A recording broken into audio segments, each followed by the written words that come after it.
We hold these truths to be self-evident. Sounds corny. Not a joke. Think about it. We hold these truths to be self-evident. All men and women created by you know the thing. There it is. There it is, the rambling clip that should be the title of the Joe Biden memoir. $10 million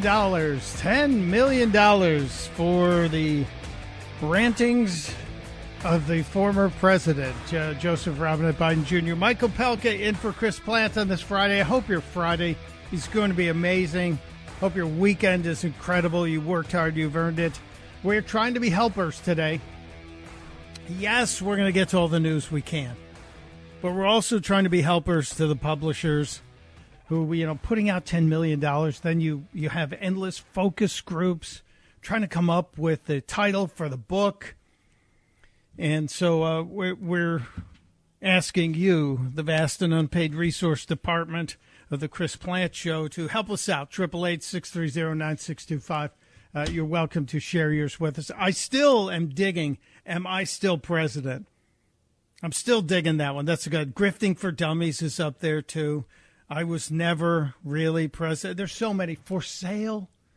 Yeah, that's it. We'll get to the phones in just a couple of minutes. Got to make sure we tag a few bases here. There is going to be yet another meeting between a Department of Justice attorney and Ghislaine Maxwell. There was one yesterday, and we have been told that it was productive. There also was a questioning of Ron Klain, the former President Biden's chief of staff. And yesterday on the show, I was pretty damn sure that he was just going to say, under advice of counsel, I'm taking the fifth. We didn't get that. Every report that I'm reading says that Klain was forthcoming, answered questions, and did not take the fifth. Now, when the previous witnesses were called in under this House hearing, every time they took the fifth, there was a montage put out showing that they were claiming their protection under the Fifth Amendment. And the montages are out there. You can see them. So why can't we know what Ron Klain was asked and what he responded? I would love to see that. I really would love to see those recordings. No, we haven't heard that. Maybe soon. And then Maxwell, as I said, Ghislaine Maxwell will have another visit with the DOJ attorney today. And then August 11th, she is scheduled to appear before a House committee via video, I guess a Zoom call, on some questioning that they have for her. I hope that is allowed to be broadcast. I think that would be good popcorn-eaten programming. We'll see. And then we're asking about the follow-up, because it's been a very busy week as it relates to the information Tulsi Gabbard has pushed out from the Director of National Intelligence Office, and all the information she's saying that points to a pretty deep conspiracy and a plan to keep Donald Trump from really having the ability to be president. And then we saw the lawfare that went on during the Biden administration as well. Well, yesterday, Jonathan Turley, who's, a pretty smart guy when it comes to constitutional law, Jonathan Turley was on Fox talking about this, and he was opining on who might be most vulnerable to charges, because I think most of us seem to agree they're not going to arrest the former president, but they are going to look for a skin. And it does appear that a couple of these figures may have committed perjury. I think the most vulnerable may be Brennan, who's like a 30-point buck now out in the open. I mean, this stuff goes directly to information that he gave to Congress. It seems to be in contradiction.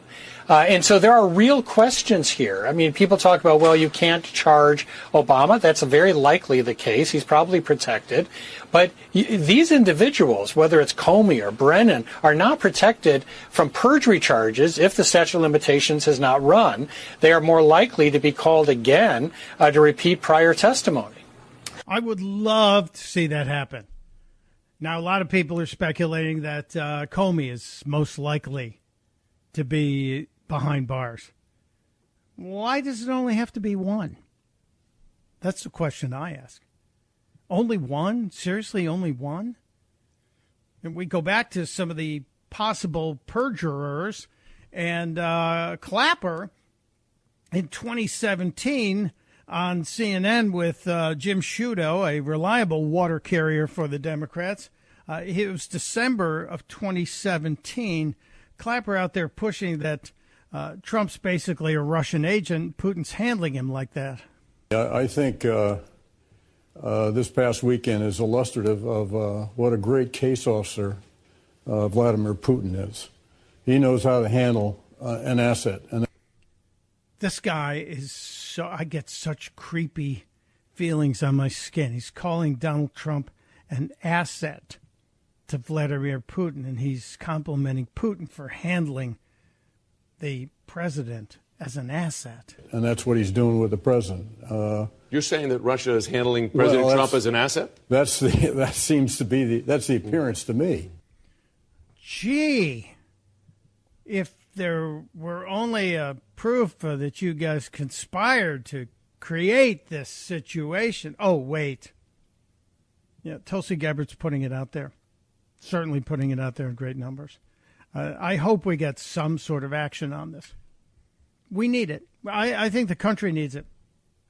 Because you don't put all that information out there and then not have something come from it. I anticipate there's going to be some sort of indictment, some sort of grand jury impaneled, and then hopefully we'll get the real story. I mentioned Democrats say the darndest things because they do, and on a regular basis, virtually every single day, there's a competition.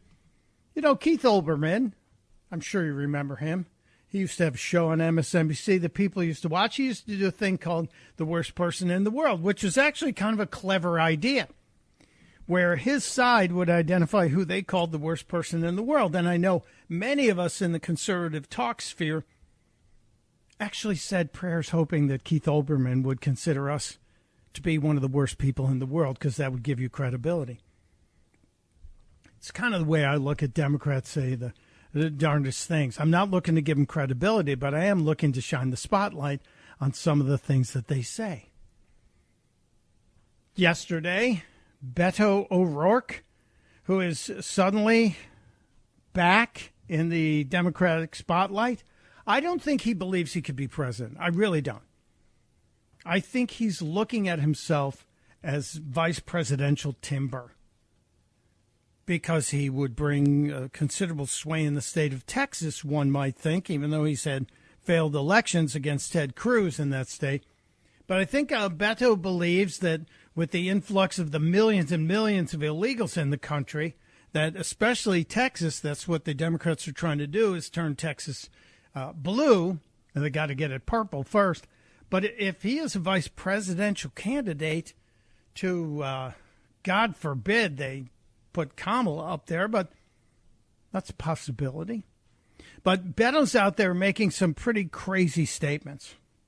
So one of the candidates today for the award, Democrats say the darndest things, unhinged Beto. If we have learned nothing so far, it is that they will not stop at 5 congressional seats in Texas. They will find other pretense to rig this election even further, because Donald Trump understands that if Democrats get a majority in the House, there will be accountability. Now, a couple of things here. This guy's really putting out the plan. He's revealing the plan. There is a redistricting battle that's going on in the state of Texas right now, and Texas is trying to make sure that its districts are drawn correctly. I don't know, with Republican control, you want to maintain your control of the state, but the Democrats are screaming that any redistricting that doesn't sway it back to Democrats is unfair. So whatever you do, it's rigging. No matter what you do, it's rigging. And again, they point a finger at you. There's 3 pointing right back at themselves. They are the ones who are always messing with the district lines. This is one of those gerrymandering questions that's always coming up. But what he said was, if the Democrats gain control, He called it accountability. They're going to impeach Trump every other day. You know that. If they get control in the House, they will impeach him every other day. For every illegal, corrupt thing that he has done so far, every illegal, corrupt thing that he plans to do going forward, and that third term certainly is out the window. So, third term. They believe, the Democrats, the crazed Democrats believe that Donald Trump is never leaving unless they get control of the House and the Senate back. They believe Donald Trump is never going to go away. They're still perpetrating this fairy tale. So his future and fate hangs in the balance for this one. And you know that guy is going to do literally everything within his power. He will break the law. He will incite violence. He'll do whatever it takes. Break the law, incite violence, whatever it takes. Who does that sound like? Democrats to me. Oh, it's the projection Olympics that's going on. Currently, Beto in the lead for the gold medal in the projection Olympics. Good try, sir. Very good try. All right, let's get some more titles in here. I am calling on the Chris Plant audience. I want your titles for the Joe Biden book. Let us do as many as we can. A little bit of a lightning round. Let's go to Chicago and the great WLS where Zeke is listening. Hello, Zeke. Hello. What's your title, sir? I want to say don't jump. Don't jump, which is what Joe always was saying for some reason when he saw people above him. That's kind of funny. I like that. And another one while I was waiting on hold, I got hairy legs. I got hairy legs. That's probably going to be at least a chapter. Well done, Zeke. Thank you, sir. Let's go to Buffalo, New York, one of my favorite places in the planet, as long as it's not winter. Eileen, welcome to the Chris Plant Show. You have a title? Yes, I do, Michael. It is called Joey Baby, How I Sniffed Them All. Oh, my goodness.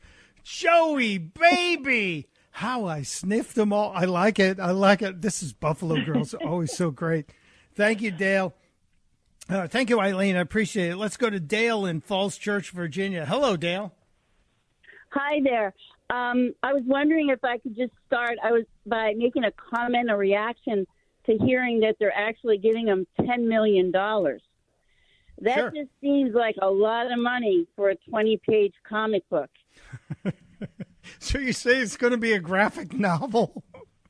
Maybe, but comic book, they average about 20 pages of content, and that's about all he can probably muster for what he was able to do. It's probably true. So- Probably true. Here's my title. My intended title is The First Woman President, Jill Biden. Wow. Oh, now that is really well crafted. The first woman president, Jill Biden. Ooh, well done. Well done, Dale. Thank you very much. Let's go to Nick in Purcellville, Virginia. Hello, Nick. Hey, Mike. In light of the measly $10 million Joe's getting for this book and his love of plagiarism, I suggest it will be a magazine with a cartoon picture of Joe in the front with freckles, and it would say, "What me worry." Mad look at 4 question mark 3 question mark 2 question mark 1 question mark years of Joe Biden's presidency. And you could have some cool stuff inside, like Russian spy versus Chinese spy, and a mad look at a look at a lighter side of lawfare. And the fold out in the back would be who's running the country, and it would be, you know how they had the one in the fold out in the back? Sure, you'd yeah. fold it, and it would be fold out, and it would be Barack Obama would be behind him. What you've revealed here, sir, is that you are a dedicated Mad Magazine aficionado, and I love the appropriation of Alfred E. Newman with Joe Biden. Very nicely done. Good detail on that. I have to take a break. 888-630-9625. It's Michael Pelka in for Chris Plant on The Chris Plant Show. Thank you, Mr. Secretary. Don't jump.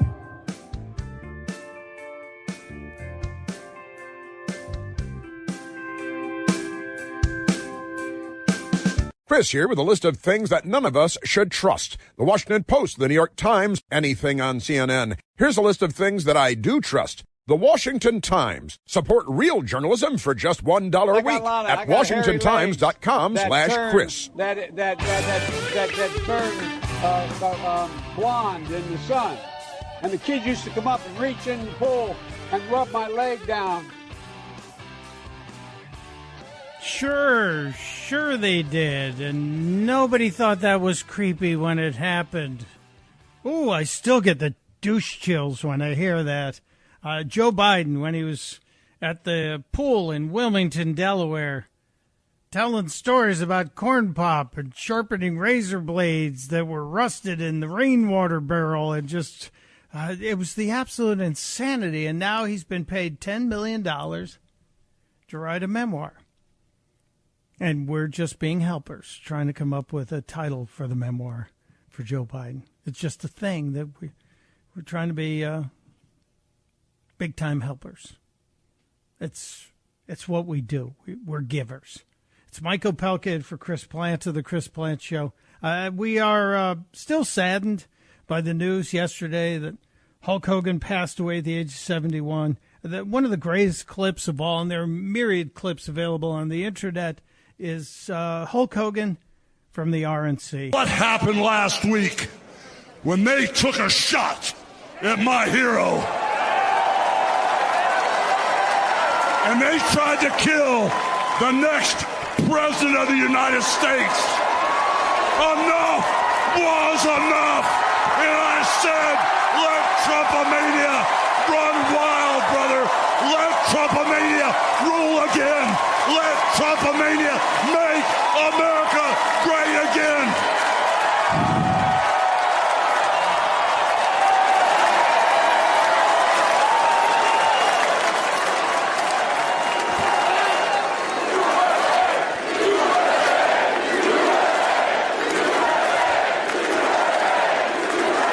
One of the greatest moments in political convention history, in my opinion, and I've attended a few of those, both Democrat and Republican. I do not remember a convention as electric, a convention night, a convention moment as electric. I know the people on the left go, what about Obama's speech when he was a senator? What about that? What about that? No, nothing was ever as electric as that moment.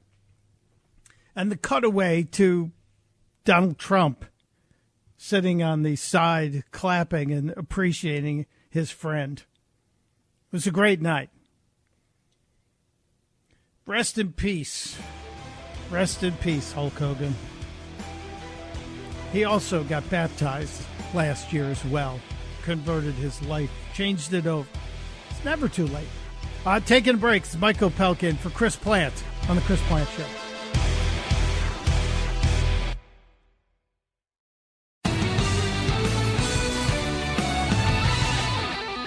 And a happy Friday to you and yours. It's Mike Opelka in for Chris Plant on The Chris Plant Show. We're having fun today on this Friday. And you can't have fun without making fun of the Democrats and the dumb things they say, because Democrats say the darndest things, don't they? This needs to be a show on Fox or on Newsmax. It'd be a great show, a good companion show to the Chris Plant Show, would it not be? Why not? Democrats say the darndest things. Maybe we start as a segment, just like the way The Simpsons started as a segment on the Tracy Ullman Show decades ago.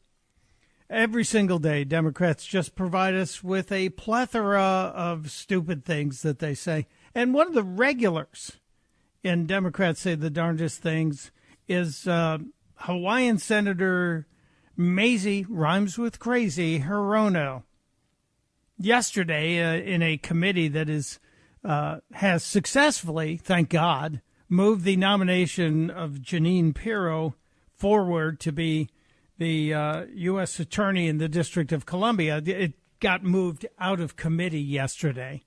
But Mazie Hirono just proved how shallow her intellectual pool is.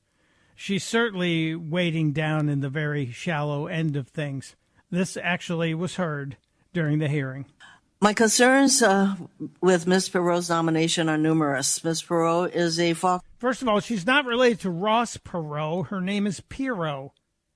You're calling her Perot. You get people's names right. It's not that difficult, Maisie Hirono. We're not calling you Maze Hirono. No, get her name right. Ms. Perot is a Fox News media personality.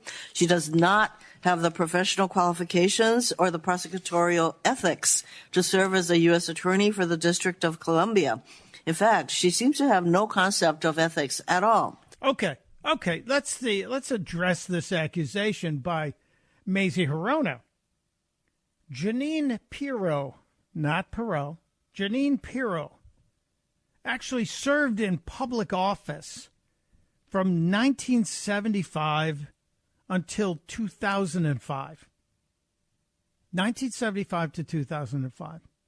Before she went on to a television career in 2006. It's kind of along the same lines as Judge Judith Sheindlin, who served as a family court judge for years, for decades, before going on to a very successful TV career. But let's look at what Judge Jeanine Pirro has done. She started as the assistant district attorney in Westchester County, New York, worked there for 15 years as an assistant ADA, then appointed by the district attorney, where she handled minor cases and wrote appeals, and eventually founded the Domestic Violence and Child Abuse Bureau 3 years after she joined that department. Then she was a judge in Westchester County Court from 1990 to 1993, 3 years. Elected as the first female judge of Westchester County in 1990. Kind of a glass ceiling shattering thing. So you want to talk about having no credibility? Then she was the district attorney for Westchester County from 1993 to 2005. 12 years. Elected as the first female DA in 1993. Re-elected again in 97 and 2001. Served 3 terms. Total tenure in public office, 1975 to 2005. Do the math, 30 years. Then she transitioned into TV. She got she was a legal analyst on Fox, and then hosted Judge Jeanine Pirro on the CW. But she served 30 years in public office. 30 years. Never let the truth get in the way of your agenda, though. Maisie Hirono. I just don't know what Hawaii's up to, but she went on and on and on. Maisie Hirono. Voting no, saying she could. And here's the weird part. If you've seen the video, you know just how embarrassed Cory Booker is sitting next to Hirono. And even he's looking down like, just stop. You're an idiot. While we're here, while we're on the subject of Democrats say the darndest things, there used to be a show. It's no longer there, called The Readout with Joy Reid on MSNBC. No longer there because nobody was watching. Nobody cared. Suffered the same fate as the Colbert Late Show suffered. Nobody's watching, so the company's going to save money by getting rid of them. Joy Reid, back in December of 2020, asking a question about preemptive pardons, which is kind of interesting because, we just went through the peaceful transition of power in America, and just hours before Joe Biden left office and Donald Trump was sworn in, there were a bunch of preemptive pardons that were handed out to a whole bunch of people. Thank you, Otto Penn. But Joy Reid asked this question of another prominent Democrat. Kind of an interesting question when you learn who it was. Have you ever heard of somebody getting a preemptive pardon who was innocent of all crime? Who's just an innocent person? Have you ever heard of that? Just somebody getting a blanket pardon and they're an innocent person? Gee, have you ever heard that? Have you ever heard, what would you think? Somebody gets a blanket pardon. Are they an innocent person? Does an innocent person need a preemptive pardon? The person being questioned on this topic in December of 2020 was none other than the watermelon head Adam Schiff. But no, I think that it's an effort not only to prospectively pardon people for things they have not yet been charged with and may never be charged with. But also, it's the president's own family. It's people that have been covering up for the president in addition to his own family. This is the nature of those the president has surrounded himself with, including his family. And that is, it's been essentially a den of thieves environment. I just laugh at the hypocrisy, the portmanteau of hypocrisy and irony shoved together to create the word hypocrisy. The hypocritical irony of Adam Schiff saying that there, first of all, there were no blanket pardons issued to President Trump's families. There was no need. And yet, if you fast forward 4 years, that's exactly what happened under Joe Biden's watch. The preemptive pardons, the prospective pardons, all of this stuff happened. And hopefully we'll get some resolution on the AutoPen issue. Maybe. And there should at least be a chapter, AutoPen chapter in the Biden book. We'll get to that. There may be another bonus clip of Democrats say the darndest things, but we have to get to you, the vast and unpaid resource department here at the Chris Plante Show. We're looking for your titles to Joe Biden's upcoming $10 million memoir book. Carol in Ohio. Carol, welcome to the Chris Plante Show. You have a title for us?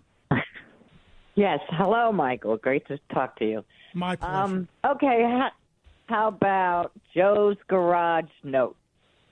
Joe's Garage Notes. Oh, we went right to the Corvette and the secret files that were in the boxes. We haven't even talked about that. That's very good. Very good. Nicely done, Carol. Nicely done. Thank you. Let's go to Steve in Arizona. Hello, Steve. How are we doing? Steve, Esteban, are you with me? He might not be with me. Let's bounce back to Arkansas and see what's going on with Rod in Arkansas. Rod, you have a title for the Biden memoir? Yeah, I was thinking the madness of King Joe.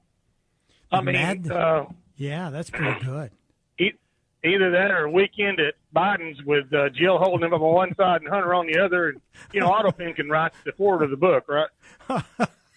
If Weekend at Biden's, which we joked about all the time when he was down at the beach, but you put the sunglasses on him and you have Jill on one side and Hunter on the other and propping him up. I like the forward by the AutoPen. I think that's pretty clever. I think that'd be very funny. Thank you, Rod. Appreciate it. Let's go to Illinois. Ron on the Chris Plante Show. Ron, you have a title for the book? I do. It is The Second Voyage of the Titanic. Subtitle, How It Sunk an Entire Country. And the cover would feature Joe Biden and Nancy Pelosi on the bow of the Titanic. I'm not sure what they're doing, pushing each other off or, Anyway, that's my contribution. Well, she tried. She was one of the people who shoved him off the ticket. That's a really interesting take that, we could reenact the scene from the Titanic movie with Joe and Nancy. And Joe's got his hands out like he's talking to the convention, and Nancy's behind him, shoving him off into the waters. Very well done. Let's go to Jerry in Springfield, Virginia. Jerry, you have a title for the Biden memoirs? Pinocchio's Nose, the Joe Biden story. Wow, it knows no bounds how far it could grow. That's really it. We had people talk about the lion, dog face, pony soldier comment. A couple of people have suggested variations. Pinocchio Joe might be maybe we kind of shifted around a little bit. Pinocchio Joe. I like Pinocchio, though. Getting that in there, the line. Thank you, Jerry. Appreciate it. Steve is in Bowie, Maryland. Steve, you have a title for the Biden book?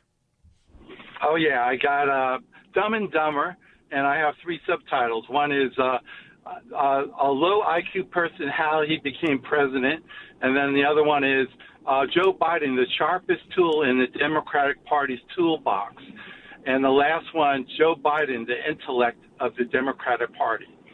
Wow. That's just, factual and horrifically true at the same time.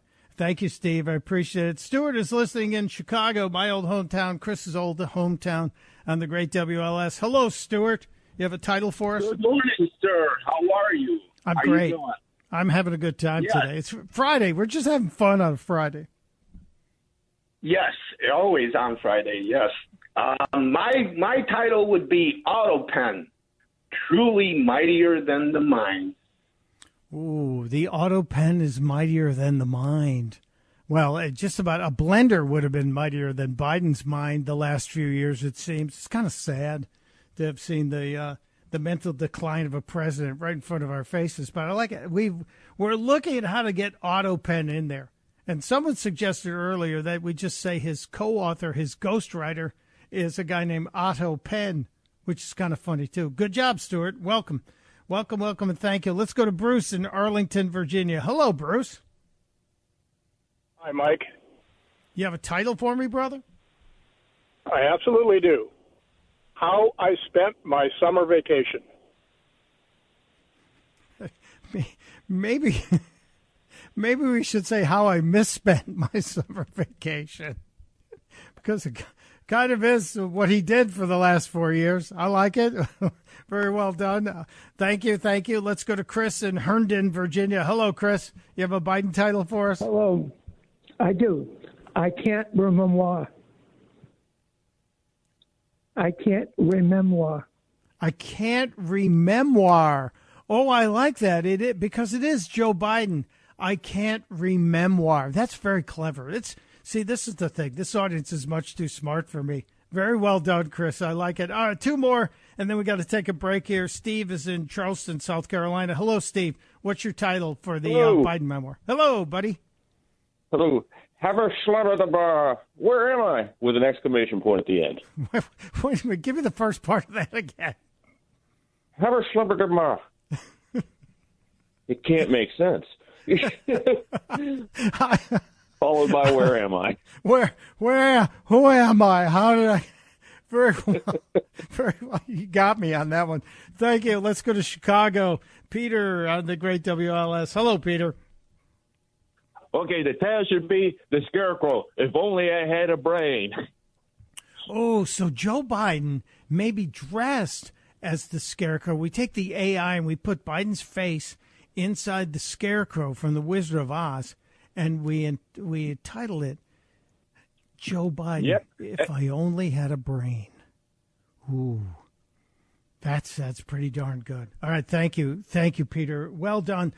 We have to take a break. When we come back, if you have one last shot that you want to give to the Joe Biden memoir in terms of title, happy to take it. I think we've had a lot of fun here today. At Joe Biden's expense and Democrats' expense. And why shouldn't we? It's a Friday. It's Mike Opelka in for Chris Plant on The Chris Plant Show. Poor kids are just as bright and just as talented as white kids. Wealthy kids, black kids, Asian kids. No, I really mean it, but think how we think about it.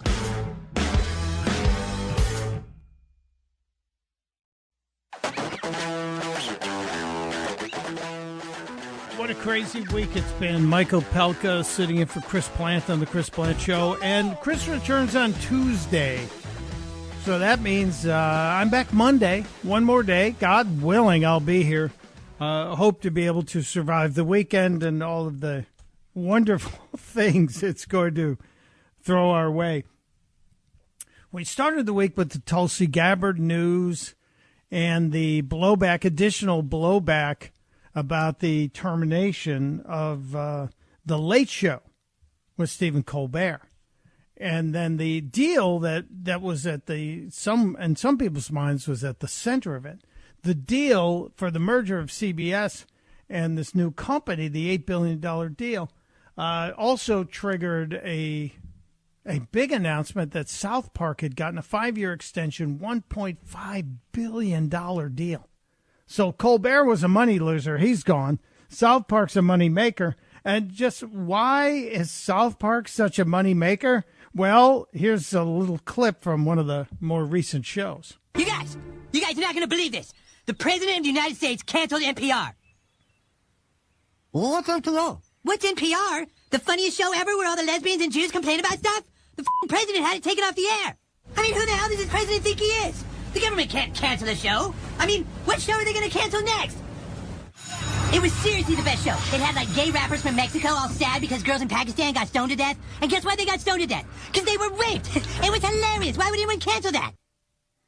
One of the most offensive shows gets a 1.5 million. They're not afraid to offend both sides of the aisle. That's, I think, the secret. It's real comedy. It's real comedy. They also took shots. South Park took shots, not only at Trump, but 60 Minutes. This is 60 Minutes. Oh, boy. Oh, God. The small town of South Park, Colorado is protesting against the president. The townspeople claim that the president, who is a great man. A great man. Great guy. We know he's probably watching. And we are just reporting on this town in Colorado that's being sued by the president, and they are fighting back. And just to be clear, we don't agree with them. No. We think these protesters are total but our own Jim Connor has more. Oh, God. Just classic stuff. If you're not afraid, funny will happen. And if you don't have an agenda, funny will happen too. It's very, very interesting to see. All right, let's do a lightning round. Let's try and get as many of these titles for the Biden memoir book as possible before we have to get out of here. Let's go to Greg in Manassas, Virginia. Greg, your title, please. Hey, how you doing? How about Life in the Fog? Life in the Fog, pretty good. We could play a foghorn too. Let's go to Glenn in Arkansas. Glenn, your title for the Biden book. How about The Emperor Has No Clothes? Because that not only encapsulates Biden, but also all the people who would rather believe the lie instead of the truth. Ooh, we've had a couple references to the Emperor and the no clothes. Let's go to Tony in Ohio. Tony, what kind of book? Hey, how about a children's book, and we'll call it Plugs Loves Hugs. Plugs Loves Hugs? Oh, my God. That's excellent. That's genius. Thank you, Tony. David in Pennsylvania, you're the last one. What do you got, David? Hope it's good. Are you my wife or my sister? Oh, he stuck the landing. I'm giving you a 10.0. Are you my wife or my sister? That's at least a chapter. Thank you for being there. Thank you for participating. Mike Opelka reminding you, testudo, my friends. Testudo.